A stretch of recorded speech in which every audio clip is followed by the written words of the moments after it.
안녕하세요. 무진기행 처음부터 164쪽 8번째 문장까지 읽게 된 간호학과 김소연입니다. 안녕하세요. 무진기행 164쪽 9번째 문장부터 170쪽 7번째 문장까지 읽게 된 미디어학부 신하영입니다. 안녕하세요. 170페이지 8번째 문장에서 175페이지 12번째 문장까지 읽게 된 미디어학부 1학년 강태희입니다. 안녕하십니까. 저는 무진기행 175쪽 13번째부터 181쪽 17번째까지 맡은 20학번 사회복지학과 이유진이라고 합니다. 안녕하세요. 무진기행 181쪽 18번째 문장부터 186쪽 17번째 문장까지 읽게 된 간호학과 김연서입니다. 안녕하세요. 무진기행 186쪽 18번째 문장부터 194쪽 끝까지 읽게 된 미디어학부 김나경입니다. 무진기행 읽기 시작하겠습니다. 무진으로 가는 버스. 버스가 산 모퉁이를 돌아갈 때 나는 뮤진 10km라는 이중비를 보았다. 그것은 옛날과 똑같은 모습으로 길가의 접초 속에서 튀어나와 있었다. 내 뒷좌석에 앉아있는 사람들 사이에서 다시 시작된 대화를 나는 들었다. 앞으로 10km 남았군요. 예, 한 30분 후엔 도착할 것입니다. 그들은 농사관계에 시처럼 들인 듯 했다. 아니, 그렇지 않을지도 모른다. 그러나 하여튼 그들은 생문이 있는 반소매 셔츠를 입고 있었고 대드롱 질게 바지를 입었고 지나쳐 오는 마을과 들과 산에서 아마 농사관계의 전문가들이 아니면 할 수 없는 관찰을 했고 그것을 전문적인 용어로 얘기하고 있었다. 광주에서 기차를 내려서 버스로 갈아탄 이래 나는 그들이 시골 사람들답지 않게 낮은 목소리로 점잖이 빼면서 얘기하는 것을 반수면 상태 속에서 듣고 있었다. 버스 안의 좌석들은 많이 비어 있었다. 그 시사람들의 말에 의하면 농번기이기 때문에 사람들이 여행을 할 틈이 없어서라는 것이었다. 무진의 명산물이 뭐 별로 없지요? 그들은 대화를 계속하고 있었다. 별게 없지요. 그러면서도 그렇게 많은 사람들이 살고 있다는 건 좀 이상스럽거든요. 바다가 가까이 있으니 항구로 발전할 수도 있었을 텐데요. 가보시면 아시겠지만 그럴 조건이 되어 있는 것도 아닙니다. 수심이 얕은 데다가 그런 얕은 바다를 몇백 리나 밖으로 나가야만 비로소 수평선이 보이는 진짜 바다다운 바다가 나오는 곳이니깐요. 그럼 역시 농촌이군요. 그렇지만 이렇다 할 평야가 있는 것도 아닙니다. 그럼 그 5, 6만이 되는 인구가 어떻게들 살아가나요? 그러니깐 그럭저럭이란 말이 있는 게 아닙니까? 그들은 점잖게 소리내어 웃었다. 원, 아무리 그렇지만 한 고장에 명산물 하나쯤은 있어야지. 웃음 끝에 한 사람이 말하고 있었다. 무진에 명산물이 없는 게 아니다. 나는 그것이 무엇인지 알고 있다. 그것은 안개다. 아침에 잠자리에서 일어나서 밖으로 나오면 밤사이에 진주해온 적군들처럼 안개가 무진을 뺑 둘러싸고 있는 것이었다. 무진을 둘러싸고 있던 산들도 안개에 의하여 보이지 않는 먼 곳으로 유배당해버리고 없었다. 안개는 마치 이승에 한이 있어서 매일 밤 찾아오는 여기가 뿜어내놓는 입김과 같았다. 해가 떠오르고 바람이 바다 쪽에서 방향을 바꾸어 불어오기 전에는 사람들의 힘으로서는 그것을 헤쳐버릴 수가 없었다. 손으로 잡을 수 없으면서도 그것은 뚜렷이 존재했고 사람들을 둘러쌌고 먼 곳에 있는 것으로부터 사람들을 떼어놓았다. 안개, 무진의 안개, 무진의 아침에 사람들이 만나는 안개. 사람들로 하여금 해를, 바람을 간절히 부르게 하는 무진의 안개. 그것이 무진의 명산물이 아닐 수 있을까? 버스의 덜컹거림이 좀 덜해졌다. 버스의 덜컹거림이 더하고 덜하는 것을 나는 턱으로 느끼고 있었다. 나는 몸에서 힘을 빼고 있었으므로 버스가 자갈이 깔린 시골길을 달려오고 있는 동안 내 턱은 버스가 꽁충거리는 데 따라서 함께 덜그럭거리고 있었다. 턱이 덜그럭거릴 정도로 몸에서 힘을 빼고 버스를 타고 있으면 긴장해서 버스를 타고 있을 때보다 피로가 더욱 심해진다는 것을 알고 있었지만 그러나 열려진 차창으로 들어와서 나의 밖으로 드러난 살갗을 사정없이 간지럽히고 불어가는 6월의 바람이 나를 반수면 상태로 끌어넣었기 때문에 나는 힘을 주고 있을 수가 없었다. 바람은 무수히 작은 입자로 되어 있고 그 입자들은 할 수 있는 한 욕심껏 수면제를 품고 있는 것처럼 내게는 생각되었다. 그 바람 속에는 신선한 햇살과 아직 사람들의 땀에 밴 살갗을 스쳐보지 않았다는 천진스러운 좋음, 그리고 지금 버스가 달리고 있는 길을 에워싸며 버스를 향하여 달려오고 있는 산줄기의 저편에 바다가 있다는 것을 알리는 소금기, 그런 것들이 이상스레 한데 어울리면서 녹아 있었다. 햇빛의 신선한 밝음과 살갗에 탄력을 주는 정도의 공기의 저음, 그리고 회풍에 섞여 있는 정도의 소금기, 이 세 가지만 합성해서 수면제를 만들어낼 수 있다면 그것은 이 지상에 있는 모든 약방의 진열장 안에 있는 어떠한 약보다도 가장 상쾌한 약이 될 것이고, 그리고 나는 이 세상에서 가장 돈 잘 버는 제약회사의 전무님이 될 것이다. 왜냐하면 사람들은 누구나 조용히 잠들고 싶어하고 조용히 잠든다는 것은 상쾌한 일이기 때문이다. 그런 생각을 하자 나는 쓰는 숨이 나왔다. 동시에 무진이 가까웠다는 것이 더욱 실감되었다.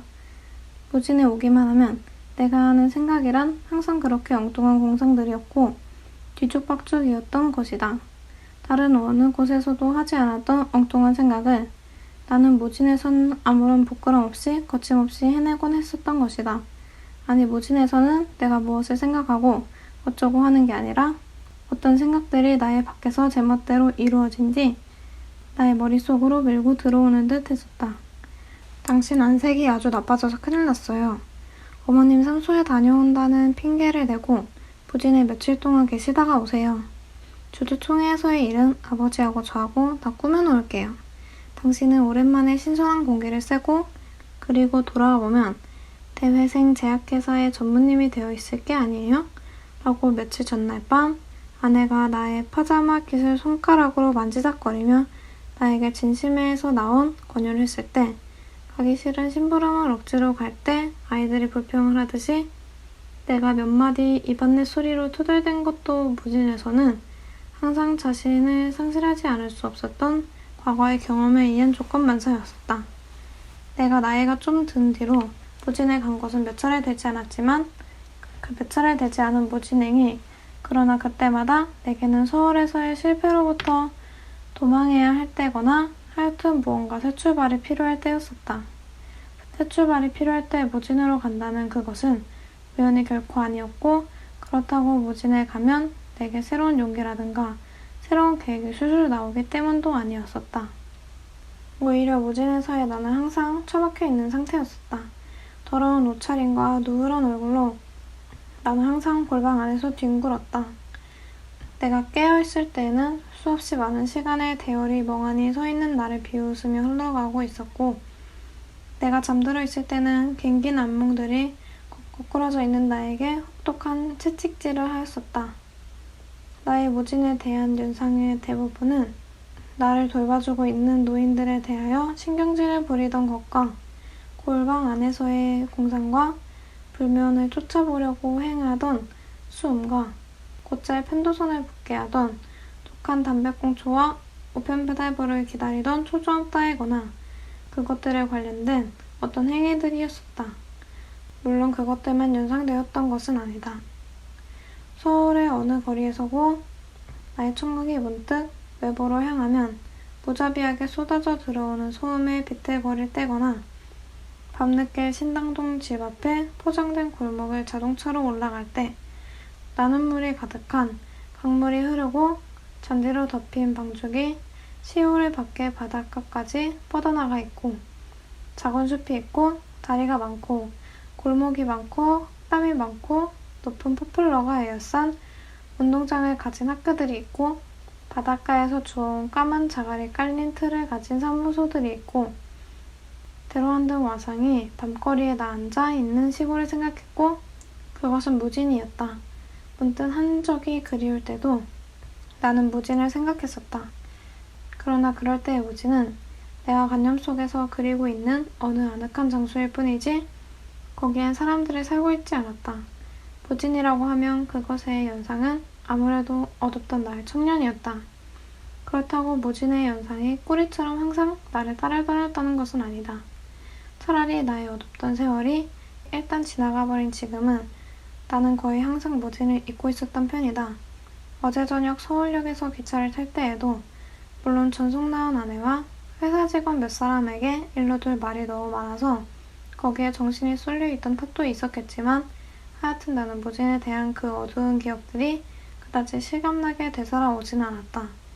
그런데 오늘 이른 아침 광주에서 기차를 내려서 역 분해를 빠져나올 때 내가 본 한 미친 여자가 그 어두운 기억들을 획 잡아 끌어당겨서 내 앞에 던져주었다. 그 미친 여자는 나일론의 치마 저고리를 맵시 있게 입고 있었고 팔에는 시절에 맞추어 고른 듯한 핸드백도 걸치고 있었다. 얼굴도 예쁜 편이고 화장이 화려했다. 그 여자가 미친 사람이라는 것을 알 수 있는 것은 쉼없이 굴리고 있는 눈동자와 그 여자를 에워싸고 서서 성화품을 하며 그 여자를 놀려대고 있는 구두닦이 아이들 때문이었다. 공부를 많이 해서 돌아버렸대. 아니야, 남자한테서 채여서야. 저 여자 미국말도 참 잘한다. 물어볼까? 아이들은 그런 얘기를 높은 목소리로 하고 있었다. 좀 나이가 든 여드름쟁이 구두닦이 하나는 그 여자의 젖가슴을 손가락으로 집적거렸고 그럴 때마다 그 여자는 여전히 무표정한 얼굴로 비명만 지르고 있었다. 그 여자의 비명이 옛날 내가 무진의 골방 속에서 쓴 일기의 한 구절을 문득 생각나게 한 것이었다. 그때는 어머니가 살아계실 때였다. 6.25 사변으로 대학의 강의가 중단되었기 때문에 서울을 떠나는 마지막 기차를 놓친 나는 서울에서 무진까지의 천여리 길을 발가락이 몇 번이고 부러터지도록 걸어서 내려왔고 어머니에 의해서 골방에 처박혀졌고 의용군의 징발도 그 후에 국군의 징병도 모두 기피해버리고 있었다. 내가 졸업한 무진중학교의 상급반 학생들이 무명지에 붕대를 감고 이 몸이 죽어서 나라가 산다면 을 부르며 읍 광장에 서 있는 트럭들로 행진해 가서 그 트럭들에 올라타고 일선으로 떠날 때도 나는 골방 속에 쭈그리고 앉아서 그들의 행진이 집 앞을 지나가는 소리를 듣고만 있었다. 전선이 북쪽으로 올라가고 대학이 강의를 시작했다는 소식이 들려왔을 때도 나는 무진의 골방 속에 숨어 있었다. 모두가 나의 홀어머님 때문이었다. 모두가 전쟁터로 몰려갈 때 나는 내 어머니에게 몰려서 골방 속에 숨어서 수음을 하고 있었다. 이웃집 젊은이의 전사통지가 오면 어머니는 내가 무사한 것을 기뻐했고 이따금 일선의 친구에게서 군사우편이 오기라도 하면 나 몰래 그것을 찢어버리곤 하였었다. 내가 골방보다는 전선을 택하고 싶어 해가는 것을 알고 있었기 때문이다. 그 무렵에 쓴 나의 일기장들은 그 후에 태워버려서 지금은 없지만 모두가 스스로를 모멸하고 오욕을 웃으며 견디는 내용들이었다. 어머니, 혹시 제가 지금 미친다면 대강 다음과 같은 원인들 때문일 테니 그 점에 유의하셔서 저를 치료해 보십시오. 이러한 일기를 쓰던 때를 이른 아침 역 구내에서 본 미친 여자가 내 앞으로 끌어당겨 주었던 것이다. 무진이 가까워졌다는 것을 나는 그 미친 여자를 통하여 느꼈고 그리고 방금 지나친 먼지를 둘러쓰고 잡초 속에서 튀어나와 있는 이정비를 통하여 실감했다. 이번에 자네가 전무가 되는 건 틀림없는 거고 그러니 자네 한 일주일 동안 시골에 내려가서 긴장을 풀고 푹 쉬었다가 오게. 전무님이 되면 책임이 더 무거워질 테니 말야. 아내와 장인 영감은 자신들은 알지 못하는 사이에 퍽 영리한 권유를 내게 한 셈이었다. 내가 긴장을 풀어볼 수 있는, 아니 풀어볼 수밖에 없는 곳을 무진으로 정해준 것은 대단히 영리한 것이었다. 버스는 무진 읍내로 들어서고 있었다. 기와 지붕들도 양처 지붕들도 초가 지붕들도 6월 하순의 강렬한 햇빛을 받고 모두 은빛으로 번쩍이고 있었다. 철공소에 들리는 새망치 두드리는 소리가 잠깐 버스에 달려들었다가 물러났다. 어디선지 분뇨 냄새가 새어들어왔고 병원 앞을 지날 때는 크레졸 냄새가 났고 어느 상점의 스피커에서는 느려 빠진 유행가가 흘러나왔다. 거리는 텅 비어있었고 사람들은 처마 밑에 그늘에 쭈그리고 앉아있었다. 어린아이들은 빨가벗고 기웃등거리며 그늘 속을 걸어다니고 있었다. 읍에 포장된 광장도 거의 텅 비어있었다.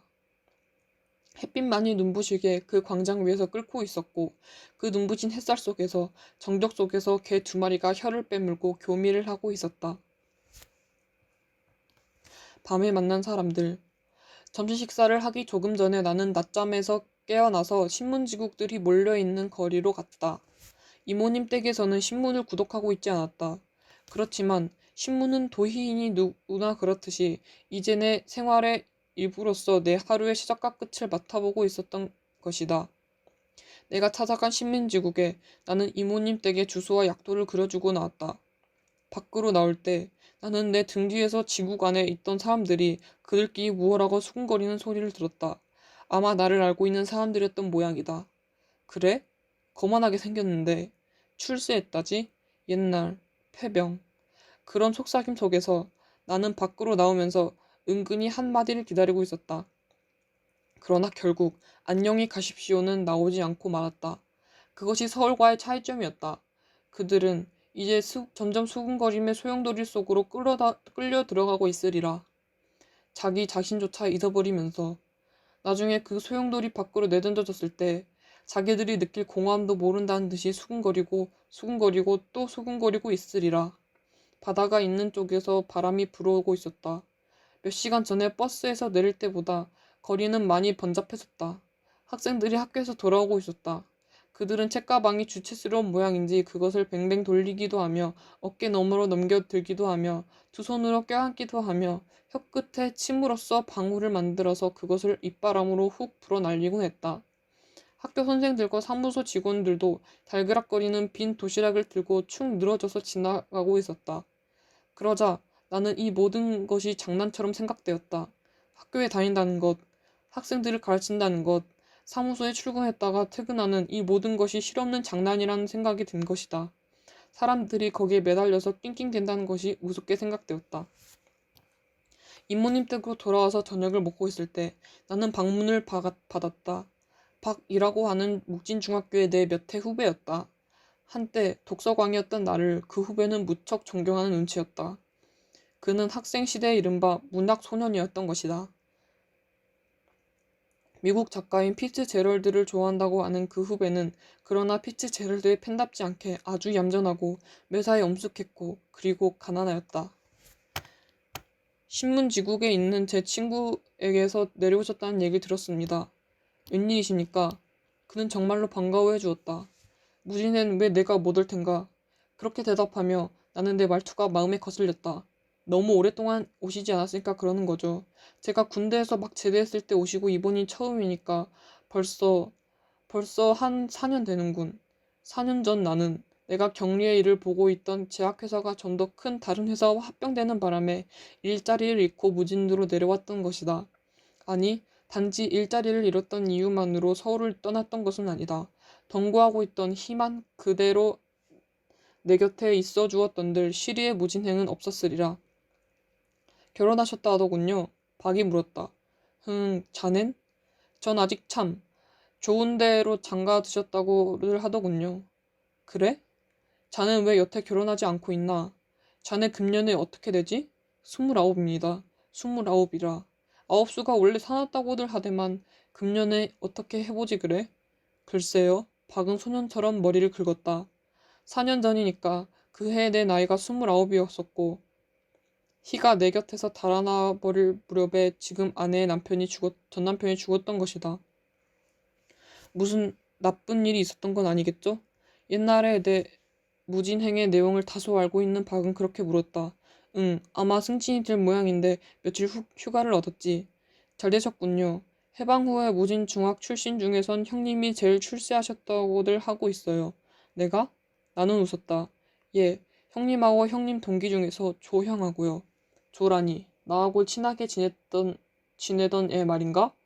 예, 그 형이 재작년엔가 고등고시에서 패스해서 지금 여기 세무서장으로 있거든요. 아, 그래? 모르셨어요? 서로 소식이 별로 없었지. 그 애가 옛날엔 여기 세무서에서 직원으로 있었지 아마? 예, 그거 잘 됐군. 오늘 저녁엔 그 친구에게나 가볼까? 친구 저는 키가 작았고 살결이 검은 편이었다. 그래서 키가 크고 살결이 창백한 나에게 열등감을 느낀다는 얘기를 내게 곧잘 했었다. 옛날에 손금이 나쁘다고 판단받은 소년이 있었다. 그 소년은 자기의 손톱으로 손바닥에 좋은 손금을 파가며 열심히 일했다. 드디어 그 소년은 성공해서 잘 살았다. 조는 이런 얘기에 가장 감격하는 친구였다. 참, 자넨 요즘 뭘 하고 있나? 내가 박에게 물었다. 박은 얼굴을 붉히고 잠시 동안 머뭇거리다가 목에서 교편을 잡고 있다고 그것이 무슨 잘못이라도 되는 것처럼 우물거리며 대답했다. 좋지 않아? 책 읽을 여유가 있으니까 얼마나 좋은가? 난 잡지 한 권 읽을 여유가 없네. 무엇을 가르치고 있나? 후배는 내 말에 용기를 얻었는지 아까보다는 조금 밝은 목소리로 대답했다. 국어를 가르치고 있습니다. 잘했어. 학교 측에서 보면 자네 같은 선생을 구하기도 힘들 거야. 그렇지도 않아요. 사범대학 출신들 때문에 교원 자격고시 합격증 가지고 견디기가 힘들어요. 그게 또 그런가? 박은 아무 말 없이 씁쓸한 미소만 지어 보였다. 저녁 식사 후 우리는 술 한 잔씩을 마시고 나서 세무서장이 된 조의 집을 향하여 갔다. 거리는 어두컴컴했다. 다리를 건널 때 나는 냇가의 나무들이 어슴푸레하게 물속에 비쳐있는 것을 보았다. 옛날 언젠가 역시 이 다리를 밤중에 건너면서 나는 저 시커멓게 웅크리고 있는 나무들을 저주했었다. 금방 소리를 지르며 달려들 듯한 모습으로 나무들은 서 있었던 것이다. 세상에 나무가 없다면 얼마나 좋을까 하고 생각하기도 했었다. 모든 게 여전하군. 내가 말했다. 그럴까요? 후배가 웅얼거리듯이 말했다. 조의 응접실에는 손님들이 4사람 있었다. 나의 손을 아프도록 쥐고 흔들고 있는 조의 얼굴이 옛날보다 윤택해지고 살결도 많이 하얘진 것을 나는 보고 있었다. 어서 자리로 앉거라. 이거 원 누추해서 빨리 마누라를 얻어야겠는데. 그러나 방은 결코 누추하지 않았다. 아니 아직 결혼 안 했나? 내가 물었다. 법률책 좀 붙들고 앉아 있었더니 그렇게 돼버렸어. 어서 앉아. 나는 먼저 온 손님들에게 소개되었다. 3사람은 남자로서 세무서 직원들이었고 한 사람은 여자로서 나와 함께 온 박과 무언가 얘기를 주고받고 있었다. 밀담들은 그만하시고 하 선생 인사해요. 내 중학 동창이 윤희중이라는 친구입니다. 서울에 있는 큰 제약회사의 간사님이시고 이쪽은 우리 모교에 와 계시는 음악 선생님이시고 하인숙 씨라고. 작년에 서울에서 음악대학을 나오신 분이지. 아 그러세요. 같은 학교에 계시는군요. 나는 박과 그 여선생을 번갈아 가리키며 여선생에게 말했다. 네. 여선생은 방긋 웃으며 대답했고 내 후배는 고개를 숙여버렸다. 고향이 무진이신가요? 아니에요. 발령이 이곳으로 났기 때문에 저 혼자 와 있는 거예요. 그 여자는 개성 있는 얼굴을 가지고 있었다. 윤곽은 가름했고 눈이 컸고 얼굴은 노리끼리했다. 전체적으로 보아 병약한 느낌을 주고 있었지만 그러나 좀 높은 콧날과 두터운 입술이 병약하다는 인상을 버리도록 요구하고 있었다. 그리고 카랑카랑한 목소리가 코와 입이 주는 인상을 더욱 강하게 하고 있었다. 전공이 무엇이었던가요? 성악 공부 좀 했어요. 그렇지만 하 선생님은 피아노도 아주 잘 치십니다. 박이 곁에서 조심스러운 목소리로 끼어들었다. 저도 거들었다. 노래를 아주 잘하시지. 소프라노가 굉장하시거든. 아, 소프라노를 맡으시는가요? 내가 물었다. 네, 졸업 연주회 땐 나비 부인 중에서 어떤 개인나를 불렀어요. 그 여자는 졸업 연주회를 그리워하고 있는 듯한 음성으로 말했다. 방바닥에는 비단 방석이 놓여있고 그 위에는 화투짝이 흩어져 있었다. 무진이다. 곧 입술을 태울 듯이 타들어가는 담배꽁초를 입에 물고 눈으로 들어오는 그 담배 연기 때문에 눈물을 찔끔거리며 눈을 가늘게 뜨고 이미 정오가 가까운 시각에야 잠자리에서 일어나서 그날의 허황된 운수를 점쳐보던 그 화투짝이었다. 또는 자신을 팽개치듯이 끼어들던 언젠가의 노름판, 그 노름판에서 나의 뜨거워져가는 머리와 손가락만을 제외하곤 내 몸을 전혀 느끼지 못하게 만들던 그 화투짝이었다. 화투가 있군 화투가. 나는 한 장을 집어서 딱 소리가 나게 내려치고 다시 그것을 집어서 내려치고 또 집어서 내려치고 하며 중얼거렸다. 우리 돈 내기 한판 하실까요? 세무서 직원 중 하나가 내게 말했다. 나는 싫었다. 다음 기회에 하지요. 세무서 직원들은 싱글싱글 웃었다. 조가 안으로 들어갔다 나왔다. 잠시 후에 술상이 나왔다. 여기엔 얼마쯤 있게 되나? 일주일가량. 청첩장 한 장 없이 결혼해버리는 법이 어딨어. 하기야 청첩장을 보냈더라도 그땐 내가 세무서에서 주판을 튕기고 있을 때니까 별 수도 없었겠지만 말이다. 나는 그랬지만 넌 청첩장 보내야 한다. 염려 마라. 금년 안으로는 받아볼 수 있게 될 거다. 우리는 별로 거품이 일지 않은 맥주를 마셨다. 제약회사라면 그게 약 만드는 데 아닙니까? 그렇죠. 평생 병 걸릴 염려는 없겠습니다. 그려. 굉장히 우스운 익사를 부렸다는 듯이 직원들은 방바닥을 치며 오랫동안 웃었다. 참 박군, 학생들한테서 인기가 대단하더구먼. 기껏 5분쯤 걸어오면 될 거리에 살면서 나한테 왜 통 놀러오지 않나? 늘 생각은 하고 있습니다만 저기 앉아 계시는 하 선생님한테서 자네 얘기 늘 듣고 있지. 자, 하 선생, 맥주는 술도 아니니까 한 잔 들어봐요. 평소엔 그렇지도 않던데 오늘 저녁엔 왜 이렇게 얌전을 피우실까? 네네, 거기에 놓으세요. 제가 마시겠어요. 맥주는 좀 마셔봤지요. 대학 다닐 때 친구들과 어울려서 방문을 안으로 잠가놓고 소주도 마셔본걸요. 이거 술꾼인 줄은 몰랐는데 마시고 싶어서 마신 게 아니라 시험 삼아서 맛 좀 본 거예요. 그래서 맛이 어떻습니까? 모르겠어요. 술잔을 입에서 떼자마자 쿨쿨 자버렸으니까요. 사람들이 웃었다. 박만이 억지로 웃는 듯한 웃음이었다. 내가 항상 생각하는 바지만 하 선생님의 좋은 점은 바로 저기 있거든. 될 수 있으면 얘기를 재미있게 하려고 한다는 점, 바로 그거야. 일부러 재미있게 하려고 하는 게 아니에요. 대학 다닐 때의 말버릇이에요. 아하, 그러고 보면 하 선생님의 나쁜 점은 바로 저기에 있어. 내가 대학 다닐 때라는 말을 빼놓고는 얘기가 안 됩니까? 나처럼 대학엔 문전에도 가보지 못한 사람은 서러워서 살겠어요? 죄송합니다. 그럼 내게 사과하는 뜻에서 노래 한 곡 들려주시겠어요?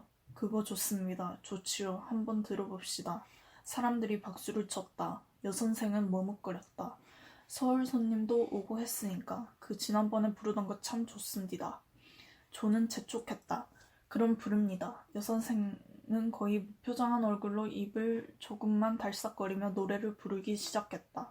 세무서 직원들이 숟가락으로 술상을 두드리기 시작했다. 여선생은 목포의 눈물을 부르고 있었다. 어떤 개인날과 목포의 눈물 사이에는 얼만큼의 유사성이 있을까?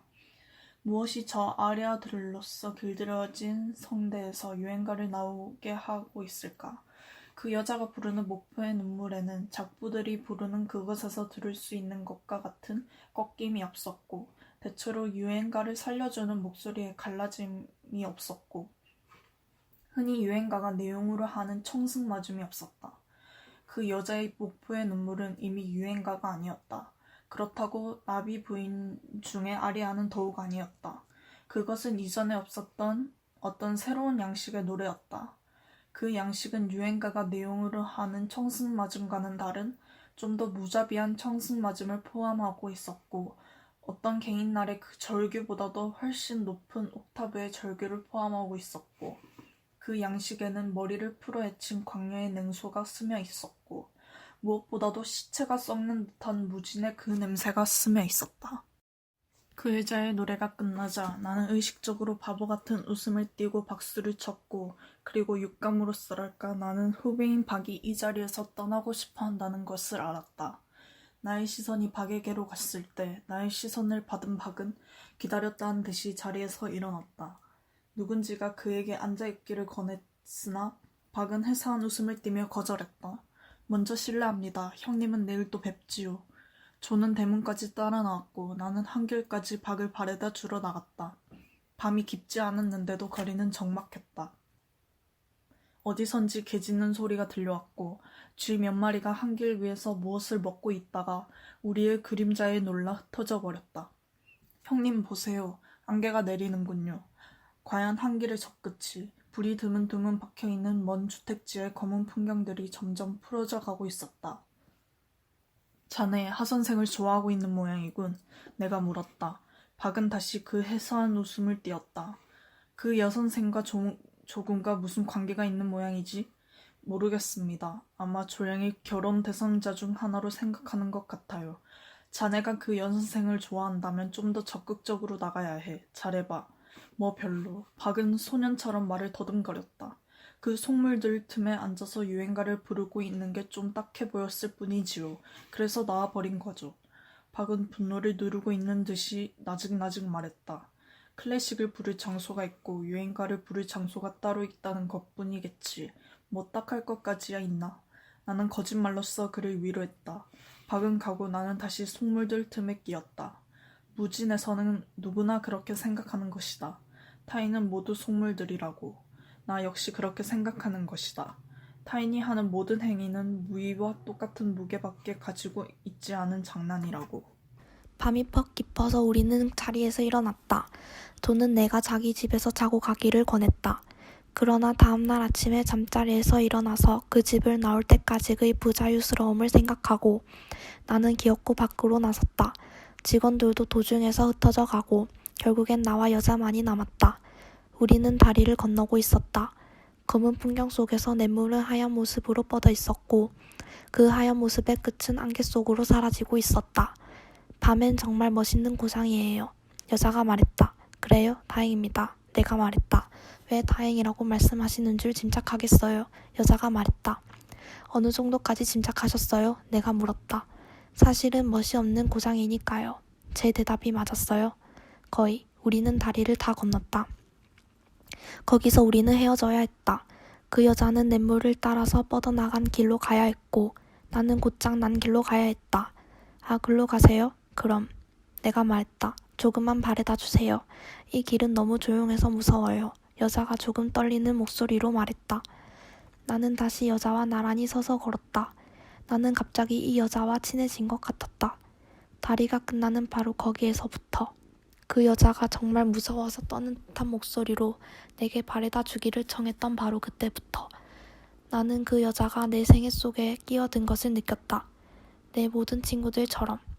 이제는 모른다고 할 수 없는, 때로는 내가 그들을 훼손하기도 했지만 그러나 더욱 많이 그들이 나를 훼손시켰던 내 모든 친구들처럼. 처음 배웠을 때 뭐랄까요? 서울 냄새가 난다고 할까요? 퍽 오래전부터 알던 사람처럼 느껴졌어요. 참 이상하죠. 갑자기 여자가 말했다. 유행가. 내가 말했다.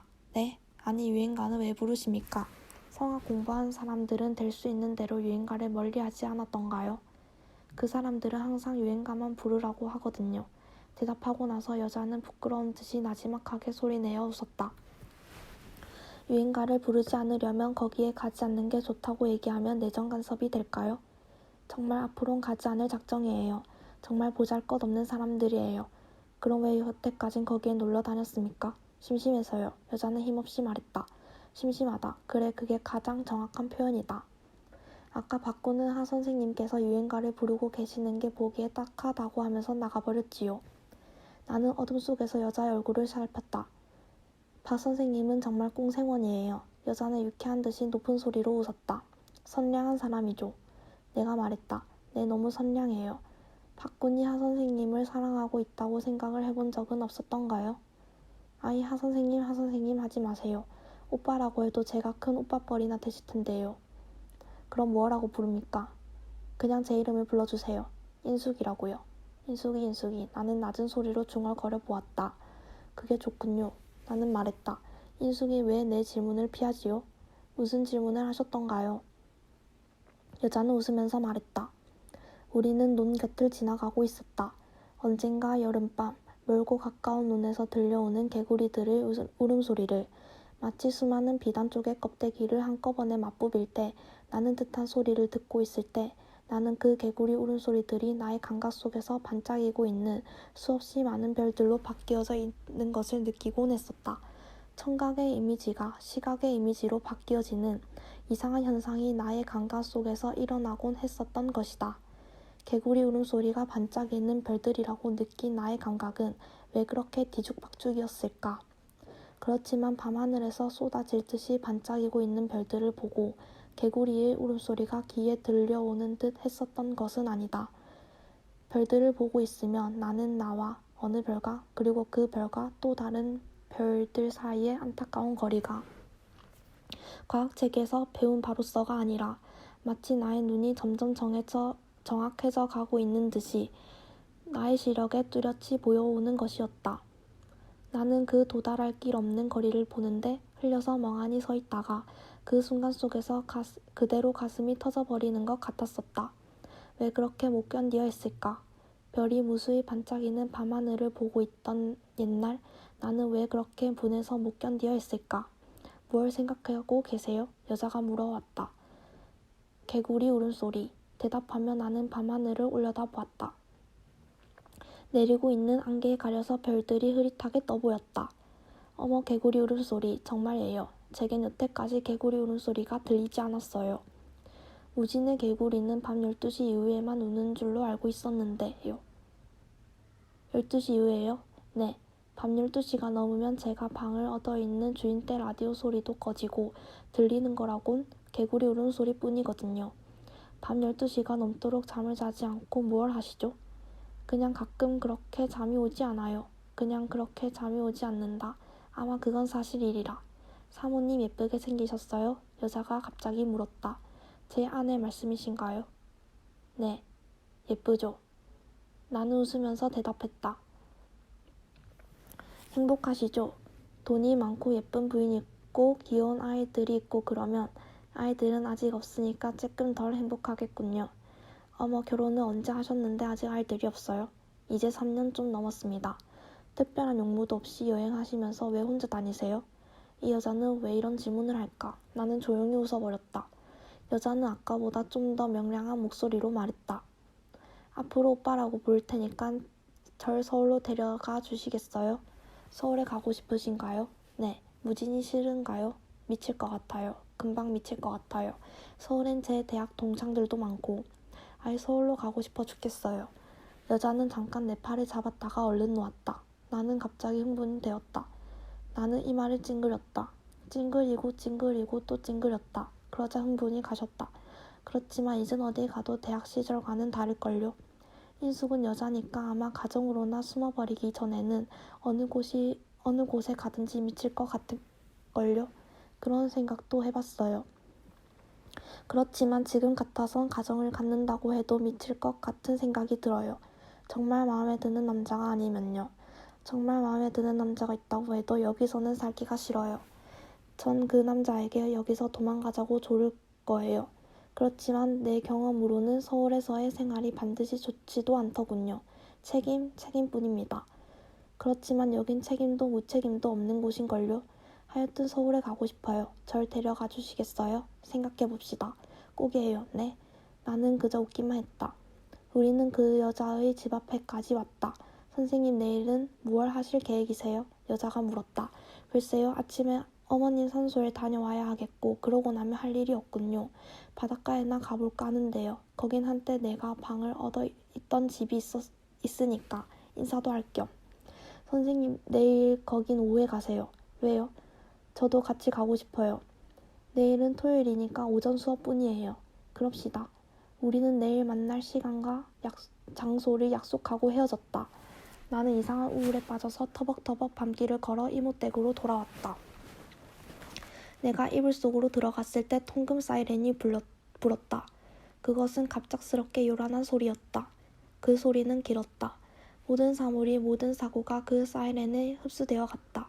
마침내 이 세상엔 아무것도 없어져 버렸다. 사이렌만이 세상에 남아있었다. 그 소리도 마침내 느껴지지 않을 만큼 오랫동안 계속할 것 같았다.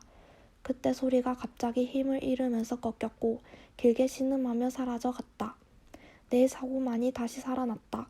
나는 얼마 전까지 그 여자와 주고받던 얘기들을 다시 생각해보려 했다.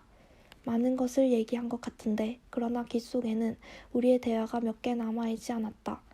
좀 더 시간이 지난 후 그 대화들이 내 귀 속에서 내 머릿속으로 자리를 옮길 때에는 그리고 머릿속에서 심장으로 옮겨갈 때는 또 몇 개가 더 없어져 버릴 것인가? 아니, 결국엔 모두 없어져 버릴지도 모른다. 천천히 생각해보자. 그 여자는 서울에 가고 싶다고 했다. 그 말을 그 여자는 안타까운 음성으로 얘기했다. 나는 문득 그 여자를 껴안고 싶은 충동에 사로잡혔다. 그리고 아니, 내 심장에 남을 수 있는 것은 그것뿐이었다. 그러나 그것도 일단 무진을 떠나기만 하면 내 심장 위에서 지어져 버리리라. 나는 잠이 오지 않았다. 낮잠 때문이기도 하였다. 나는 어둠 속에서 담배를 피웠다. 나는 우울한 유령들처럼 나를 내려다보고 있는 벽에 걸린 하얀 옷들을 흘겨보고 있었다. 나는 담뱃재를 머리맡에 적당한 곳에 털었다. 내일 아침 걸레로 닦아내면 될 어느 곳에 12시 이후에 우는 개구리 울음소리가 희미하게 들려오고 있었다. 어디선가 1시를 알리는 시계소리가 나직이 들려왔다. 어디선가 2시를 알리는 시계소리가 들려왔다. 어디선가 3시를 알리는 시계소리가 들려왔다. 어디선가 4시를 알리는 시계소리가 들려왔다. 잠시 후에 통금 해제의 사이렌이 불었다. 시계와 사이렌 중 어느 것 하나가 정확하지 못했다. 사이렌은 갑작스럽고 요란한 소리였다. 그 소리는 길었다. 모든 사물이, 모든 사고가 그 사이렌에 흡수되어 갔다. 마침내 이 세상에선 아무도 없어져 버렸다. 사이렌만이 세상에 남아 있었다. 그 소리도 마침내 느껴지지 않을 만큼 오랫동안 계속할 것 같았다. 그때 소리가 갑자기 힘을 잃으면서 꺾였고 길게 신음하며 사라져갔다. 어디선가 부부들은 교합하리라. 아니다, 부부가 아니라 창부와 그 여자의 손님이리라. 나는 왜 그런 엉뚱한 생각을 하고 있는지 알 수 없었다. 잠시 후에 나는 슬며시 잠이 들었다. 바다로 뻗은 긴 방죽. 그날 아침엔 이슬비가 내리고 있었다. 식전에 나는 우산을 받쳐들고 읍 근처의 산에 있는 어머니의 산소로 갔다. 나는 바지를 무릎 위까지 걷어 올리고 비를 맞으며 묘를 향하여 엎드려 절했다. 비가 나를 굉장한 효자로 만들어 주었다. 나는 한 손으로 묘 위에 긴 풀을 뜯었다. 풀을 뜯으면서 나는 나를 전무님으로 만들기 위하여 전무 선출에 관계된 사람들을 찾아다니며 그 호걸웃음을 웃고 있을 장인 영감을 상상했다. 그러자 나는 묘 속으로 들어가고 싶었다. 돌아가는 길은 좀 멀긴 하지만 잔디가 곱게 깔린 방죽길을 걷기로 했다. 이슬비가 바람에 뿌옇게 날리고 있었다. 비를 따라서 풍경이 흔들렸다. 나는 우산을 접어버렸다. 방죽 위를 걸어가다가 나는 방죽의 경사 및 물가의 풀밭의 읍에서 먼 촌으로부터 등교하기 위하여 오던 학생들이 모여서 웅성거리고 있는 것을 보았다. 나이 많은 사람들이 몇 사람 끼어 있었고 비옷을 입은 순경 한 사람이 방죽의 비탈 위에 쭈그리고 앉아서 담배를 피우며 먼 곳을 바라보고 있었고 노파 한 사람이 혀를 차며 웅성거리고 있는 학생들의 틈을 빠져나와서 갔다. 나는 방죽의 비탈을 내려갔다. 순경 곁을 지나면서 나는 물었다. 무슨 일입니까? 자살 시체입니다. 순경은 흥미 없는 말투로 말했다. 누군데요? 읍내에 있는 술집 여자입니다. 초여름이 되면 반드시 몇 명씩 죽지요. 네.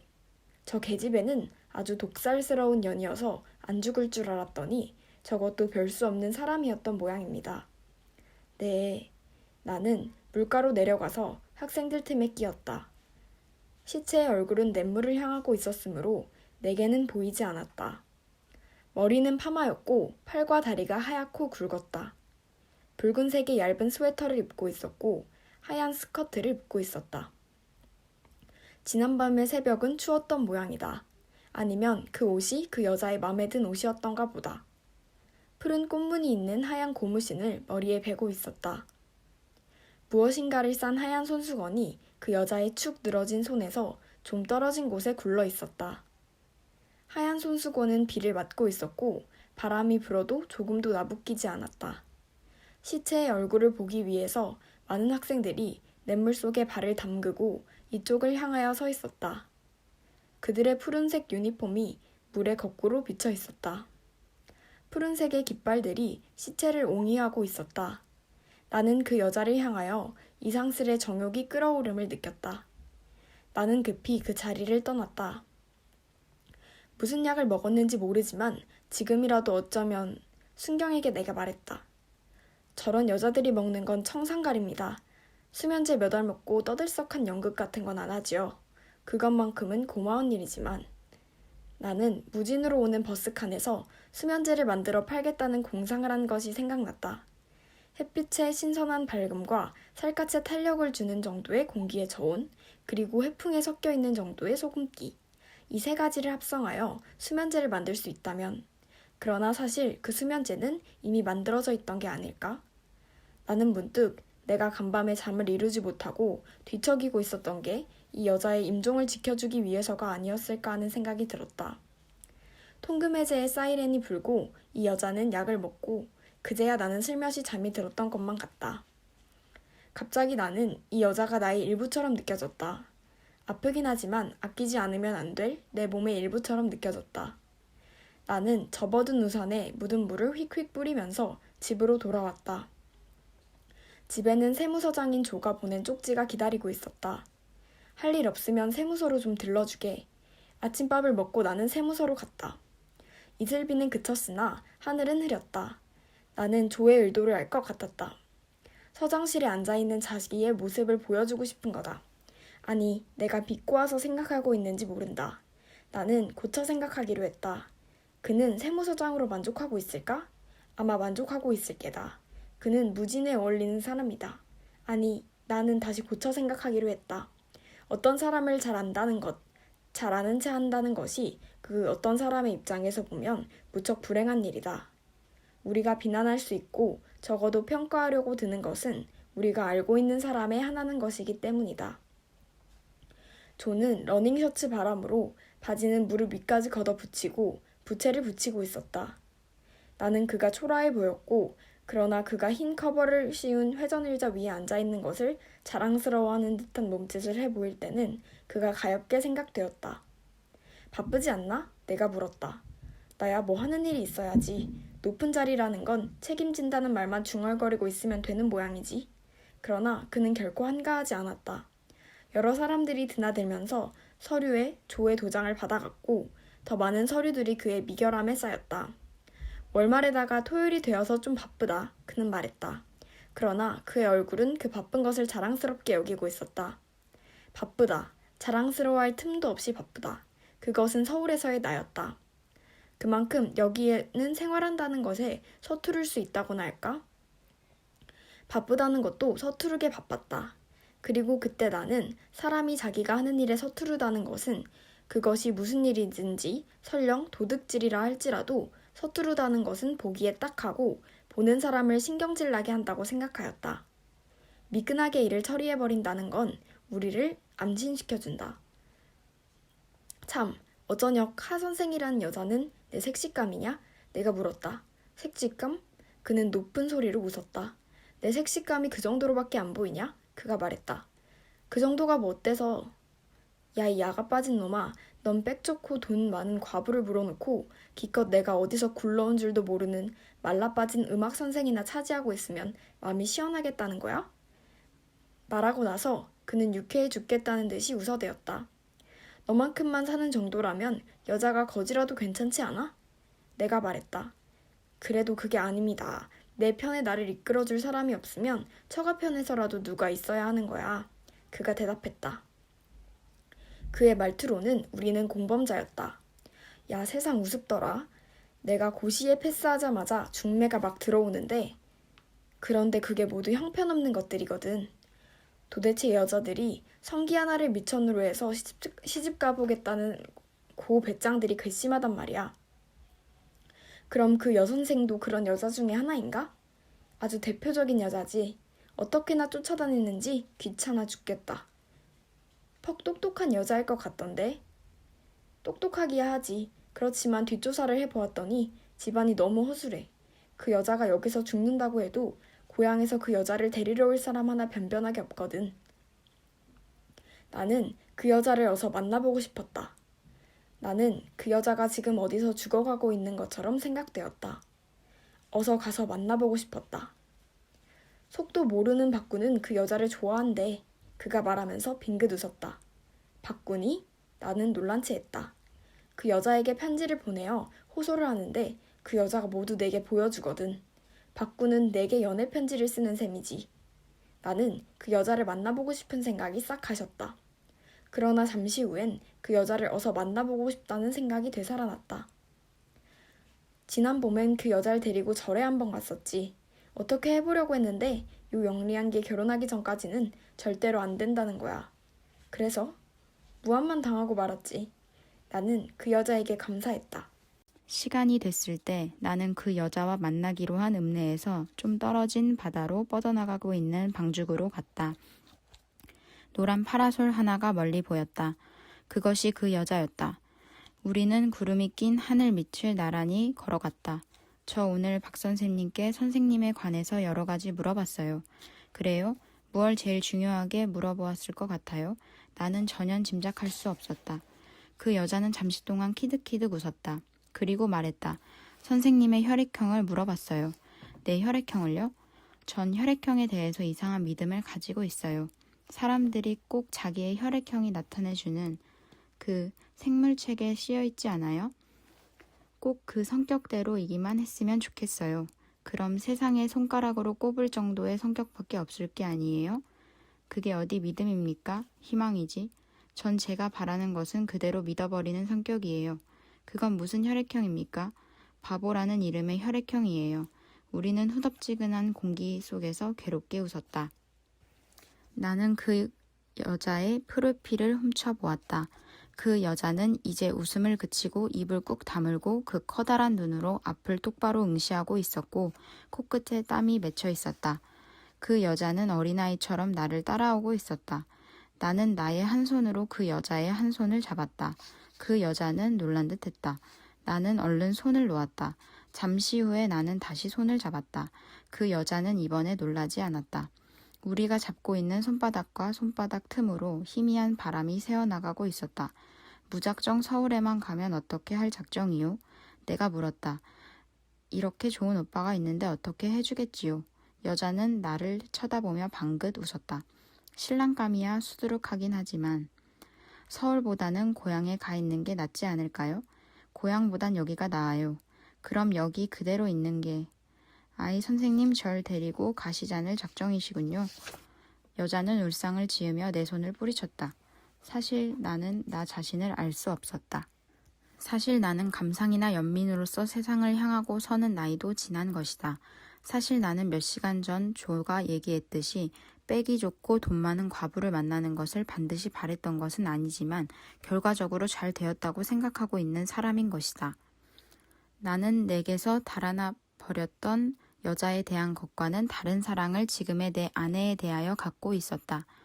그러면서도 나는 구름이 끼어있는 하늘 밑에 바다로 뻗은 방죽 위를 걸어가면서 다시 내 곁에 선 여자의 손을 잡았다.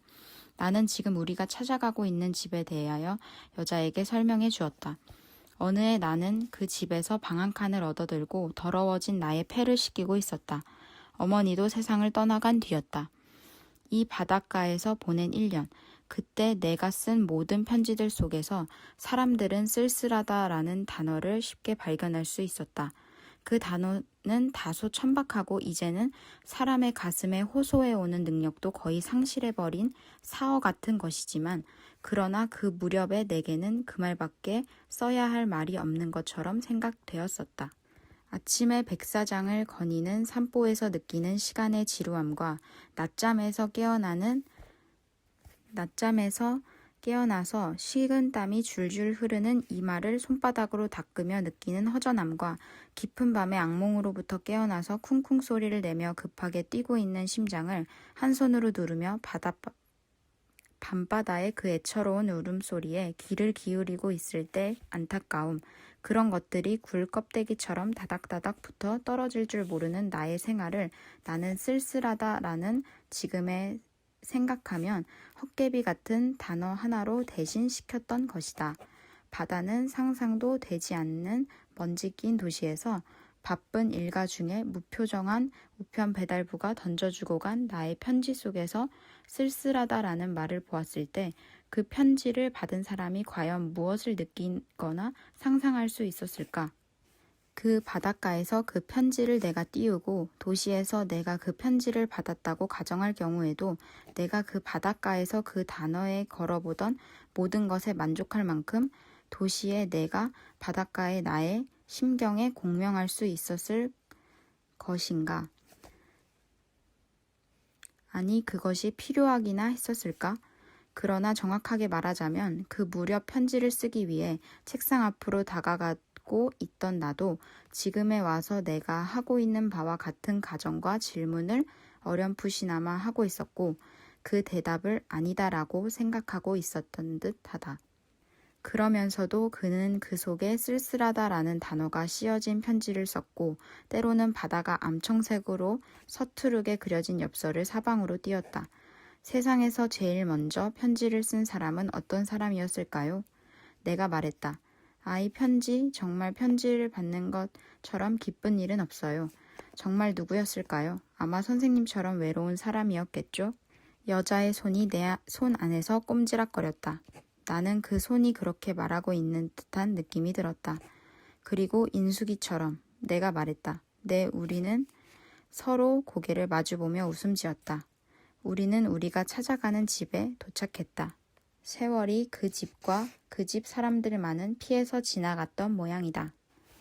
주인들은 나를 옛날의 나로 대해주었고 그러자 나는 옛날의 내가 되었다. 나는 가지고 온 선물을 내놓았고 그 집 주인 부부는 내가 들어있던 방을 우리에게 제공해 주었다.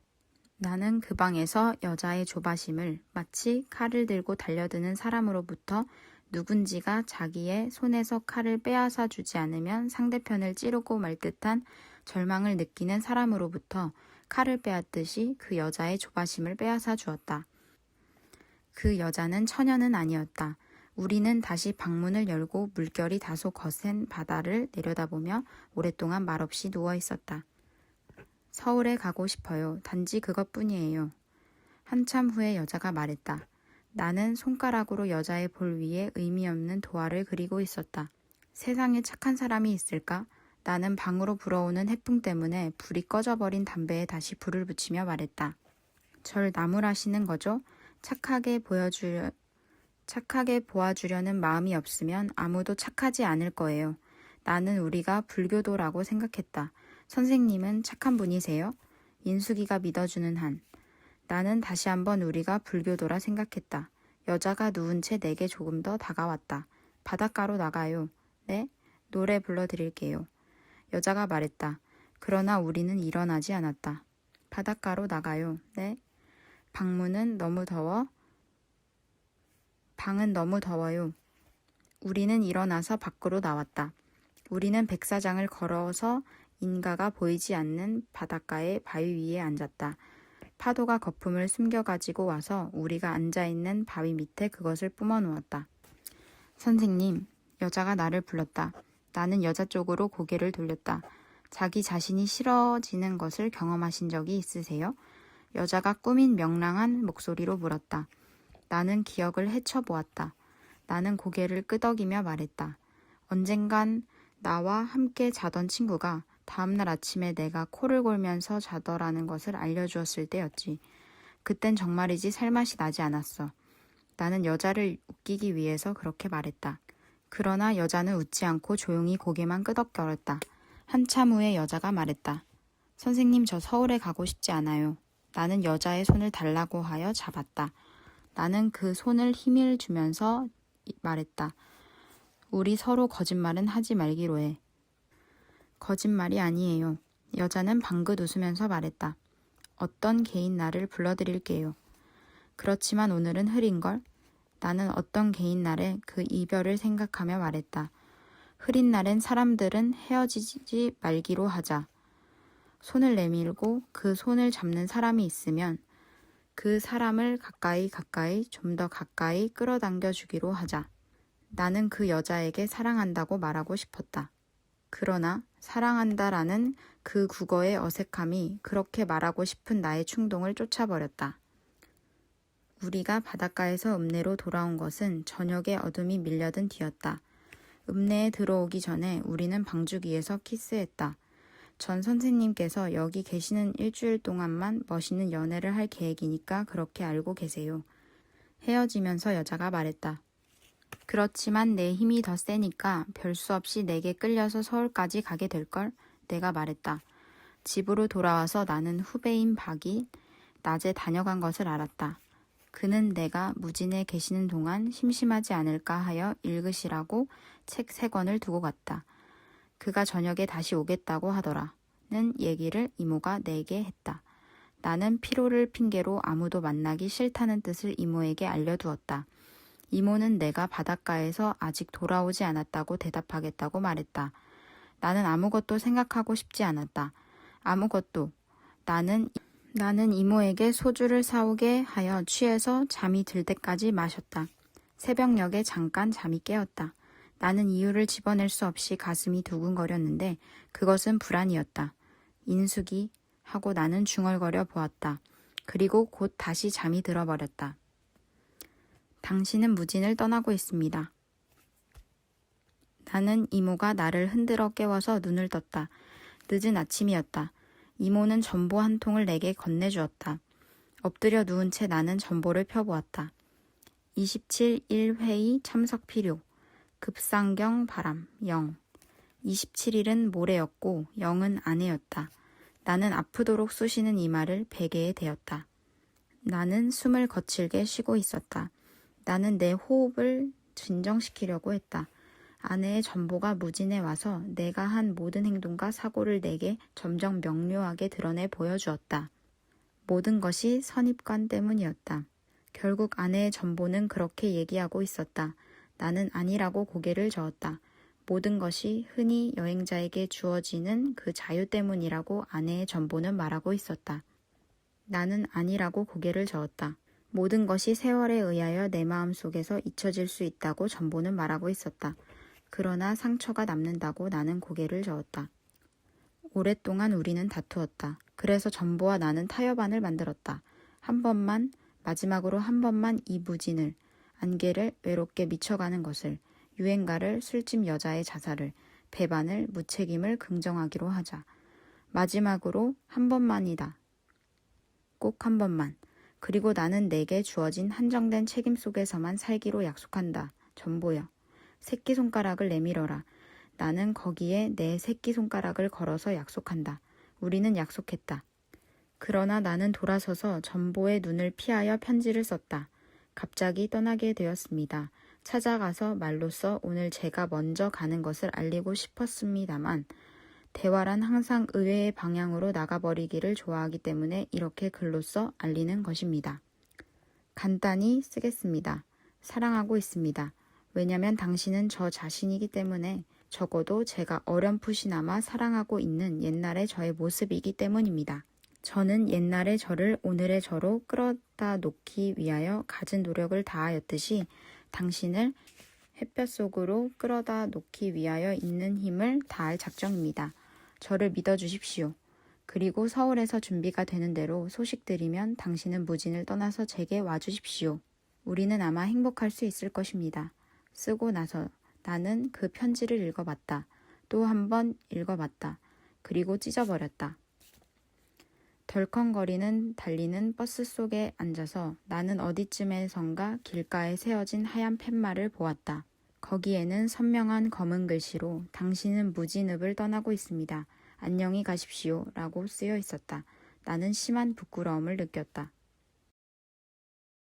윤희중은 왜 다른 곳에서는 하지 않았던 엉뚱한 생각을 무진에 오기만 하면 하게 되는 것일까? 윤희중이 본 미친 여자와 여자로 인해 떠오른 윤희중의 어두운 기억들은 어떤 연관이 있을까? 신문지국에서 주인공은 사람들이 자신에 대해 수군거리는 것을 듣고 밖으로 나오면서 안녕히 가십시오라는 인사를 듣길 은근히 기대합니다. 하지만 그 한마디가 들리지 않자 그것이 서울과의 차이점이라고 생각하며 실망합니다. 왜 그것이 서울과의 차이점이며 주인공은 그 인사를 듣길 기대한 것일까요? 안녕히 가십시오는 세속적인 서울 사람들을 표현하는 것일까요? 그렇다면 왜 그것을 기대했을까요? 졸업 연주회에서 오페라를 부르던 하인숙이 조의 응접실에서 유행가를 부르게 된 상황에 대하여 인물들 나, 하인숙, 박씨는 각자 어떻게 생각하고 있을까? 나는 하은숙 씨가 내 생애 속에 끼어들었다고 느꼈던 이유가 무엇인가? 개구리 울음소리가 수없이 반짝이는 별로 바뀌어져 있는 것을 나가 느꼈다는데 그 의미는 무엇일까? 세무서장인 조의 이야기를 듣고 하인숙을 만나고 싶은 마음이 사라졌던 윤희중이 그 여자를 어서 만나보고 싶다는 생각을 다시 한 이유는 무엇일까? 급히 서울로 올라오라는 아내의 전보를 받은 후에 주인공의 심리가 잘 드러나 있다. 이 부분에서 나가 왜 심한 부끄러움을 느꼈다고 했을까?